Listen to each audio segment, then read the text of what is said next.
വാദപ്രതിവാദങ്ങളിൽ ഏർപ്പെടരുത് എന്നൊരു കാര്യത്തെക്കുറിച്ചാണ് ഇവിടെ ചർച്ച ചെയ്യുന്നത്.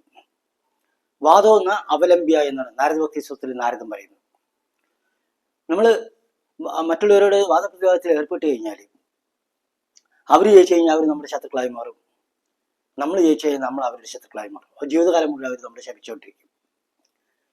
ഈ ലോകം മുഴുവൻ എന്ത് വ്യാപിച്ചിരിക്കുന്നു എന്ന് ചോദ്യത്തിന് യക്ഷന്റെ ചോദ്യത്തിന് മഹാഭാരതത്തിൽ ധർമ്മോത്തരർക്കുന്ന മറുപടി അജ്ഞത എന്നാണ്. അതേപോലെ മഹാഭാരതത്തിൽ തന്നെ വിതുരർ പറയുന്നു, ഈ ലോകം മുഴുവൻ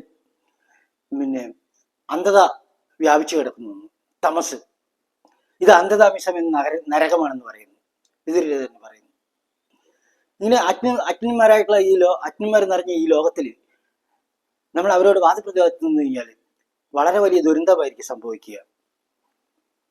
ഒരിക്കലും ആ കാര്യത്തിൽ ജീവിതത്തിൽ നമ്മുടെ ലക്ഷ്യപ്രാപ്തി നേടുന്നതിന് ഈ വാദപ്രതിവാദങ്ങൾ ഒഴിവാക്കുക തന്നെ.